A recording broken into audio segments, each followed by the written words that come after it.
Hello दोस्तों, स्वागत है आपका हमारे यूट्यूब चैनल स्कूल प्रयास में। जैसा कि आप लोग देख रहे हैं कि हम लोग केंद्रीय विद्यालय से रिलेटेड जानकारी टाइम टू टाइम देते रहते हैं। तो आज हम लोग के लिए एक नया अपडेट आया है। तो हम लोग डायरेक्ट आए हैं केवीएस ऑनलाइन एडमिशन पोर्टल पे, जहां पे हम लोग देखे थे पहले कि 2022-23 के कक्षा 1 के लिए एडमिशन प्रक्रिया स्टार्ट हो गई है, जो 28 फरवरी 2022 सुबह 10 बजे से स्टार्ट होगी। ठीक, तो इसके लिए कुछ दिशा निर्देश भी रहेंगे जिसको हम लोग को पालन करना जरूरी रहेगा। अगर अपने बच्चे का एडमिशन लेना चाहते हैं तो सारी चीज़ें पढ़ना एकदम जरूरी है। तो हम लोग उसको पढ़ के एक एक चीज़ आपको बताएंगे कि इसका मतलब क्या होता है। तो चलते हैं हम लोग इसके दिशा निर्देश पे।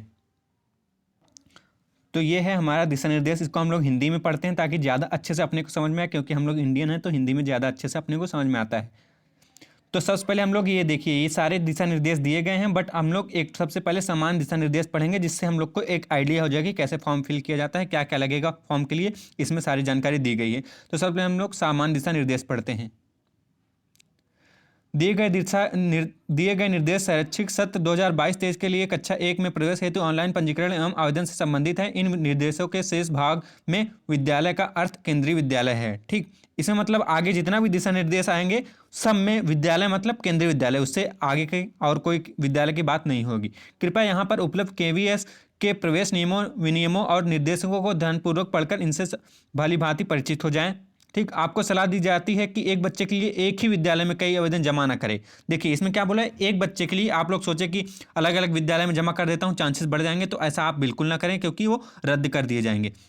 यदि एक ही केंद्रीय विद्यालय में एक ही बच्चे के लिए कई पंजीकरण फॉर्म जमा किए जाते हैं तो केवल अंतिम पंजीकरण फॉर्म स्वीकार किया जाएगा। अगर एक ही बच्चे के लिए एक ही विद्यालय में एक स्कूल में आप बहुत सारे फॉर्म डाल रहे हैं कि चांसेस बढ़ जाएंगे, तो लास्ट वाला जो फॉर्म फिल करेंगे वही बस वो माना जाएगा। डबल शिफ्ट केंद्रीय विद्यालय में प्रत्येक शिफ्ट को प्रवेश के उद्देश्य के लिए अलग विद्यालय के रूप में माना जाता है। जैसे कई कई विद्यालय में क्या होता है कि दो दो शिफ्ट चलता है, सुबह और शाम, दो अलग अलग।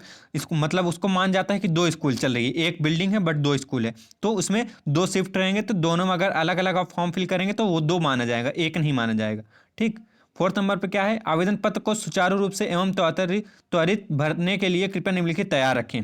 देखिए अब क्या है कि एप्लीकेशन फॉर्म फिल करने के लिए ये चीज़ें आपको जरूरी है, ये आप लोग पहले से ही तैयार रख तो ज़्यादा अच्छे से फिल कर पाएंगे अपना फॉर्म, कोई गलती होने की चांसेस कम हो जाएगी आपको। ठीक, सबसे पहले क्या है, भारतीय सिम कार्ड वाला एक मान्य मोबाइल नंबर। तो मोबाइल नंबर तो जरूर रखें, क्योंकि इससे सारी कम्युनिकेशन आपका होते रहेगा कि आपके बच्चे का एडमिशन होगा कि नहीं होगा, फॉर्म फिल होगा कि नहीं, वो सब इसमें कम्युनिकेशन के लिए। एक वैध ईमेल पता, ठीक, एक वैलिड ईमेल आईडी आपको चाहिए जो फिल करेंगे, जिस पे आप लोगों का सबमिशन वगैरह का जो भी आप एप्लीकेशन फॉर्म फिल करेंगे उसका अपडेट आते रहेगा। ठीक, प्रवेश के इच्छुक बच्चे का एक डिजिटल फोटोग्राफ या फोटो का स्कैन। ठीक है, इसमें क्या बोला है कि जो जिस बच्चे का एडमिशन लेना है उसका इमेज रखेंगे आप लोग। वो कितने का होना चाहिए, 256 KB साइज का जेपीजी फाइल होना चाहिए। जेपीजी फाइल होना कंपलसरी है, और 256 KB से साइज उसका जो है उससे ज़्यादा नहीं होना चाहिए।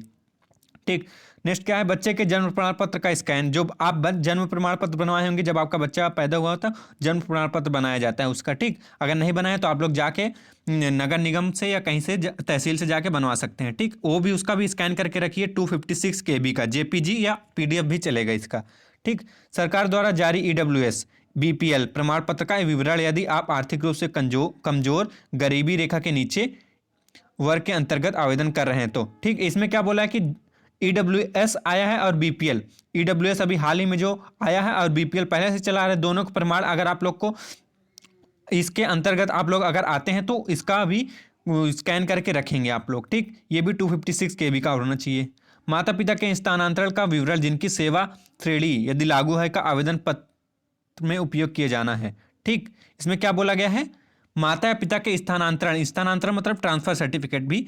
अगर आप लोग सर्विस कैटेगरी में आते हैं तो जो सर्विस आप लोग करते हैं उसका स्थानांतरण ट्रांसफर सर्टिफिकेट भी आप लोग रखें अपने पास। ठीक, फिफ्थ नंबर पर क्या है, आवेदन पत्र जमा करने में दो मुख्य चरण शामिल हैं। ठीक है, अब एप्लीकेशन फॉर्म फिल करने के लिए दो चरण होते हैं। एक क्या है, पोर्टल पर पंजीकरण करना। पोर्टल पर पंजीकरण करना मतलब रजिस्ट्रेशन करना। पोर्टल पे जाके ऑनलाइन केवीएस एडमिशन पे जाके वहाँ पे पोर्टल पे रजिस्टर करेंगे। सफल पंजीकरण पर आपको एक यूनिक लॉगिन कोड प्राप्त होगा। कृपया अपने यूनिक लॉगिन कोड को ध्यानपूर्वक लिख लें। ठीक, ये एक यूनिक लॉगिन कोड प्राप्त होगा जब आप लोग रजिस्ट्रेशन करेंगे ना, जब जाके पोर्टल पे रजिस्ट्रेशन करेंगे तो एक यूनिक लॉगिन कोड आप लोग को मिलेगा। रजिस्टर करने के बाद, सक्सेसफुली रजिस्टर होने के बाद एक यूनिक लॉगिन कोड मिलेगा, उसको आप लोग रख लें। फिर उसको आवेदन भरना, बी नंबर पे क्या है, आवेदन भरना और जमा करना। पंजीकरण के बाद प्राप्त लॉगिन कोड का उपयोग लॉगिन करने एवं ऑनलाइन आवेदन पत्र भरने के लिए किया जाएगा। आप भारत में स्थित 3 अलग अलग विद्यालयों के चयन बिना प्राथमिकता दिए कर सकते हैं। आवेदन पत्र भरने के बाद इसे सबमिट एप्लीकेशन आवेदन जमा करें पद बटन पर क्लिक करें के जमा करना होगा। ठीक, अब क्या है कि जो लॉगिन कोड आपको मिलेगा, यूनिक लॉगिन कोड, उससे लॉगिन कीजिए और अपना एप्लीकेशन फॉर्म फिल करिए। एक एक स्टेप रहता है उसमें, मैं आगे की वीडियो में आपको बताऊंगा कि ये इसमें क्या है, इसका मतलब क्या होता है, इसमें क्या फिल करना चाहिए, मैं नेक्स्ट वीडियो में उसको भी बताऊंगा। तो आप लोग एक एक स्टेप फिल करेंगे। अगर आप लोग फिल कर ले रहे हैं तो अच्छी बात है, आप लोग जाके कर लीजिए। उसके बाद जब सब फिल हो जाएगा तो सबमिट एप्लीकेशन कर देंगे तो फॉर्म सबमिट हो जाएगा।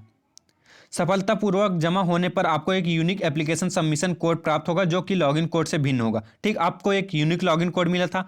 उसके बाद जब आप लोग फॉर्म सबमिट कर लेंगे तो एप्लीकेशन सबमिशन कोड भी प्राप्त होगा।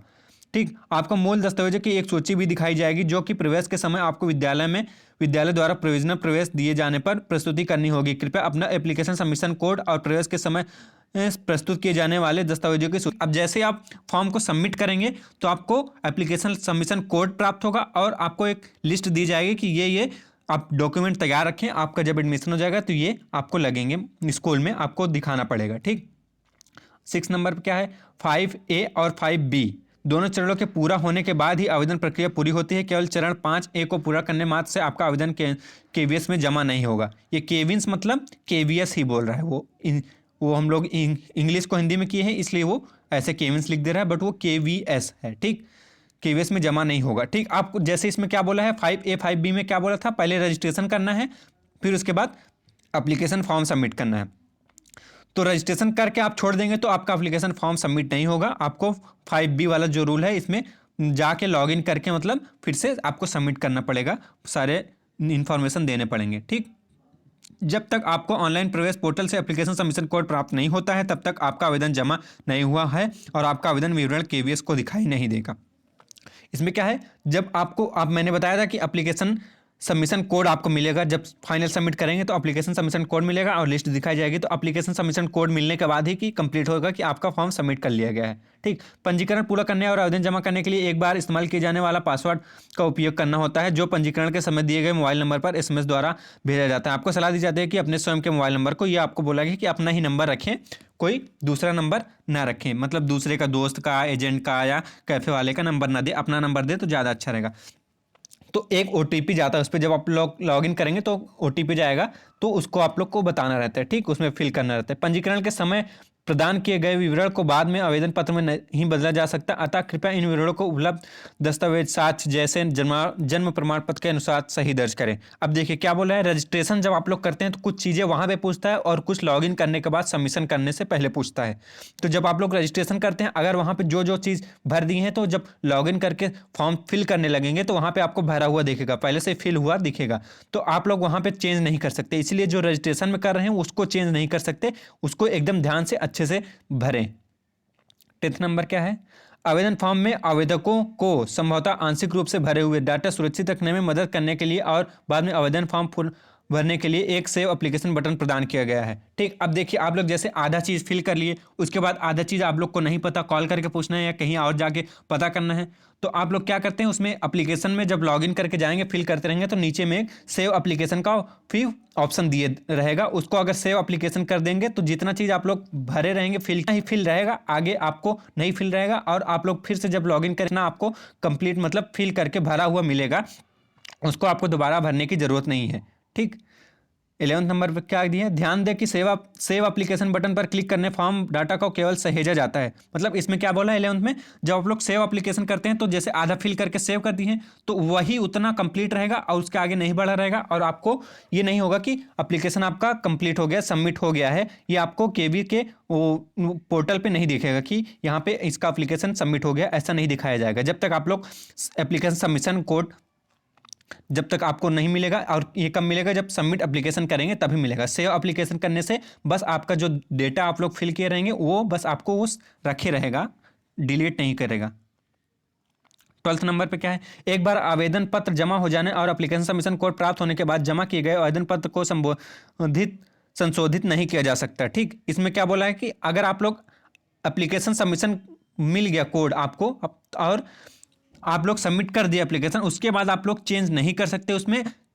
आप लोग एकदम फाइनल हो गया कि ये सही इंफॉर्मेशन है और वही लिया जाएगा, आप लोग उसमें कोई भी चेंजेस नहीं कर सकते। 13 नंबर क्या है, यदि आपको पता चलता है कि आपके आवेदन पे गलत जानकारी दर्ज हो गई है तो आपके पास जमा किए आवेदक को रद्द करने का विकल्प रहता है। देखिए अब क्या है, रजिस्ट्रेशन जैसे आप लोग कर लिए, आप लोग एप्लीकेशन फॉर्म फिल कर दिए, बट आपको लगा कि एप्लीकेशन फॉर्म जो मैं फिल किया हूँ वो थोड़ा गलत है, उसमें मैंने कुछ गलत जानकारियाँ दे दी हैं, तो आप लोग एप्लीकेशन फॉर्म को रद्द करें, ना कि रजिस्ट्रेशन को। रजिस्ट्रेशन को रद्द नहीं करना है, एप्लीकेशन जो फॉर्म है उसको रद्द करके फिर से फिल करेंगे, मतलब वो पूरा एक नया तरीके से फिर से फिल होगा। लेकिन ये रजिस्ट्रेशन, आपका रजिस्ट्रेशन लॉगिन आईडी वही रहेगा, बस आपका जो एप्लीकेशन फॉर्म है वो रद्द कर दिया जाएगा, फिर से आप नया फिर से फिल करेंगे उसको, ठीक।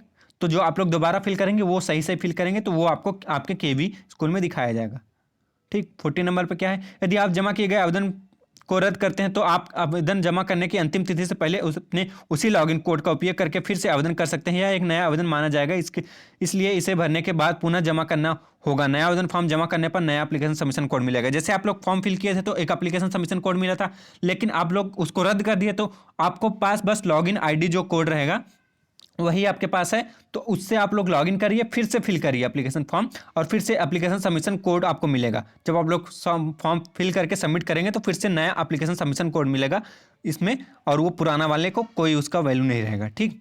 बस लॉगिन कोड की जरूरत पड़ेगी, उसको आप लोग संभाल के रखें। 5 नंबर पर क्या है, केवीएस एवं आवेदक किए गए विद्यालय के साथ किसी भी तरह के संचार के लिए केवल आपके एप्लीकेशन सबमिशन कोड का ही उपयोग किया जाना चाहिए। ये देखिए आप लोग जैसे केवी में कौन से केंद्रीय विद्यालय में फिल करना चाहते हैं, आप लोग कौन से केंद्रीय विद्यालय में एडमिशन लेना चाहते हैं उससे, और आपके आवेदक के लिए किए गए विद्यालय के साथ किसी भी तरह के संचार के लिए, मतलब कोई भी आप दूसरे में कम्युनिकेशन करने के लिए एप्लीकेशन सबमिशन कोड जो रहता है उसी के द्वारा होगा, ना कि लॉगिन कोड के द्वारा, ठीक। लॉगिन कोड तो बस एक रजिस्ट्रेशन कोड है, रजिस्टर करने पे जो मिलता है। 16 नंबर पे क्या है, ऑनलाइन फॉर्म में लाल चिन्ह, ये एस्ट्रिक करके जो स्टार टाइप का दिख रहा है वो रेड कलर का सब जगह बने रहेगा, जहां जहां आप लोग को कंपलसरी है कि इस फील्ड को फिल करना है, ऐसा आप वहां पे ब्लैंक उसको नहीं छोड़ सकते, उसको भरना ही है। तो वो एस्ट्रिक मतलब ये स्टार टाइप का जो रहता है रेड कलर का वो बना रहेगा, उस फील्ड को फिल करना ही है, तभी आपका एप्लीकेशन फॉर्म आगे बढ़ेगा, वरना नहीं बढ़ेगा, ठीक।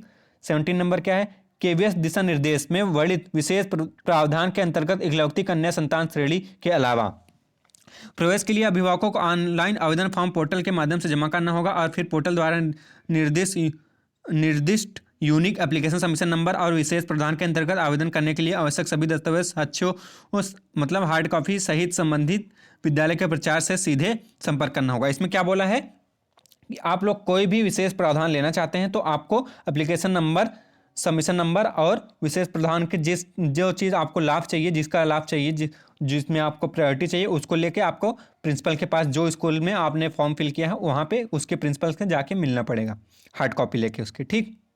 जैसे ट्रांसफर सर्टिफिकेट हो गया, सर्विस कैटेगरी, वो सब जाके दिखाना पड़ता है। लेकिन सिंगल गर्ल चाइल्ड के लिए ये नहीं है। अब सिंगल गर्ल चाइल्ड के लिए क्या है देख लेते हैं। 18 नंबर में, इकलौती कन्या संतान SGC सिंगल गर्ल चाइल्ड श्रेणी के अंतर्गत प्रवेश के लिए आवेदन हेतु अभिभावकों को ऑनलाइन आवेदन फॉर्म और पोर्टल में अपेक्षित सभी आवश्यक दस्तावेज को किसी अन्य प्रवेश आवेदन की तरह ही जमा करना होगा। इस मामले में विद्यालय के प्राचार्य से सीधे संपर्क करने की कोई आवश्यकता नहीं है। तो जैसे आप लोग सिंगल गर्ल चाइल्ड के लिए फिल करते हैं तो इसके लिए आपको प्रिंसिपल से, मतलब जहां आप लोग एडमिशन लेना चाहते हैं उससे मिलने की कोई ज़रूरत नहीं है, ठीक। उसके प्राचार्य से मिलने की कोई ज़रूरत नहीं है, ठीक। 19 नंबर क्या है, केवीएस दिशा निर्देश के अनुसार जुड़वा ट्रिपलेट बहनें जो सिंगल गर्ल चाइल्ड श्रेणी में प्रवेश के लिए पात्र हैं उन बच्चियों के लिए अलग अलग पंजीकरण करना होगा, ठीक। ऑनलाइन, अब इसमें क्या बोला है कि जैसे आप लोग के डबल जुड़वा बच्चे हैं, 2 लड़की हैं, अब आपको इसमें ये रूल रहता है कि 2 लड़की अगर जुड़वा हैं तो दोनों को सिंगल गर्ल चाइल्ड का लाभ मिलेगा। लेकिन इसमें आप लोग को अलग अलग फॉर्म फिल करना पड़ेगा, दोनों का, एक लड़की का अलग, दूसरी लड़की का अलग, क्योंकि नाम वगैरह तो सब अलग रहेंगे, तो इसमें सब अलग अलग फिल करना पड़ेगा। एक ही फॉर्म फिल करने से दोनों का एडमिशन नहीं होगा। चाइल्ड श्रेणी में प्रवेश के लिए इन आवेदनों पर एक साथ विचार किया जाए। प्रत्येक आवेदन पत्र को ऑनलाइन प्रवेश पोर्टल द्वारा लिंकिंग कोड का उपयोग करके जोड़ा जाना चाहिए, ठीक है। इसमें क्या बोलते हैं कि आप स्कूल वाले को कैसे पता चलेगा कि ये दोनों गर्ल जुड़वा है कि नहीं, तो उसके लिए एक लिंकिंग कोड होता है। आप लोग जब एप्लीकेशन फॉर्म फिल करने लगेंगे तो नीचे में यहाँ पे लिंकिंग कोड भी दिया रहेगा, उसमें लिंकिंग कोड करेंगे तो आपको एक कोड जनरेट होगा और वो दूसरे वाले के एक में, अगर आपके पास 2 लड़की हैं जुड़वा, तो एक लड़की का आप लोग लिंकिंग कोड जनरेट करेंगे, दूसरे में वही जो आप लोग का पहले वाले का जनरेट किए थे उसको दूसरे वाले में ले जाके वही कोड को फिल कर देंगे, तो वो दोनों एप्लीकेशन फॉर्म लिंक हो जाएंगे एक दूसरे से कि ये दोनों जुड़वा हैं। ठीक, केवल पंजीकरण और आवेदन फॉर्म जमा करने मात्र से ही बच्चे को प्रवेश का अधिकार प्राप्त नहीं होगा। प्रत्येक विद्यालय द्वारा उपलब्ध सीटों के आधार पर और केवीएस दिशा निर्देश के अनुसार आवेदन विवरण की जांच के बाद और प्रवेश के समय सभी आवश्यक दस्तावेजों की मूल प्रति प्रस्तुति किए जाने के बाद ही प्रवेश दिया जाएगा। ठीक, इसमें क्या बोला गया है, पंजीकरण और आवेदन फॉर्म मतलब रजिस्ट्रेशन और एप्लीकेशन फॉर्म फिल करने से ही आपके बच्चे का एडमिशन नहीं हो जाता है कि उसका एडमिशन हो गया, जब तक आप लोग उसको हार्ड कॉपी ले जाके दिखाएंगे नहीं। अब जहाँ पे एडमिशन लेना है, अगर आपका नाम आ गया तो वहाँ पे ले जाके दिखाएंगे, तभी आपका एडमिशन कंप्लीट होगा। ठीक, 21 में क्या है, प्रवेश परिणामों की घोषणा के लिए केवीएस संबंधित विद्यालयों द्वारा घोषित तिथि पर ही संबंधित विद्यालयों में प्रवेश के परिणामों शॉर्टलिस्ट को जांचें। ठीक, इसमें क्या बोला गया है, प्रवेश परिणामों मतलब आपको एडमिशन परिणाम के जानने के लिए आप लोग शॉर्टलिस्ट जो होता है विद्यालय में अलग अलग दिन में अलग अलग होता है, एक ही जैसे नहीं होता, मतलब सॉरी जैसे अलग टाइम पे एक केवी में कहीं अलग टाइम पे होता है, दूसरे केवी में अलग टाइम पे, तो आप लोग अपने वहाँ पे जाके देख सकते हैं, वहाँ पे देखते रहिए। ठीक, 22 क्या है, यदि प्रवेश परिणाम घोषित होने के बाद किसी विद्यालय द्वारा अस्थायी प्रोविजनल प्रवेश दिया जाता है तो ऑनलाइन आवेदन जमा करते समय सूचीबद्ध सभी सहायक दस्तावेज के मूल दस्तावेज प्रवेश के समय संबंधित विद्यालय में प्रस्तुत किया जाना चाहिए। इन मूल दस्तावेजों को प्रस्तुत नहीं करने पर प्रवेश रद्द किया जा सकता है। जैसे आप लोग जैसे स्पेशल प्रोविजन मिलता है ना कुछ लोगों को, जैसे सर्विस सर्टिफिकेट, ट्रांसफर सर्टिफिकेट, उस सबको ले जाके दिखाना पड़ता है, तभी आपको एडमिशन आपका इन मूल दस्तावेज को प्रस्तुत नहीं करने पर प्रवेश रद्द कर दिया जाएगा। मतलब अगर आप लोग उसको नहीं दिखाएंगे, ट्रांसफर सर्टिफिकेट वगैरह जो भी चीज़ आप लोग को स्पेशल प्रोविजन वगैरह से मिला है जो एडमिशन जिसकी वजह से आपका एडमिशन हुआ है, अगर आप लोग को उसको नहीं दिखाएंगे तो वो प्रवेश रद्द कर दिया जाएगा, आपको एडमिशन नहीं मिलेगा। ठीक, तो अभी मैं इस वीडियो में इतना ही, बहुत बड़ा वीडियो बन जाएगा नहीं तो आप लोग बोर हो जाएंगे। नेक्स्ट वीडियो में मैं आपको आगे के फॉर्म भरने के निर्देश और सारे चीज़ें आपको बताऊंगा कि कैसे ये सब एक एक चीज़ फॉर्म कैसे भरा जाता है, स्टेप बाय स्टेप मैं एक डेमो भी बताऊंगा फॉर्म फिल करके। तो आज के लिए इतना ही, thank you so much for watching.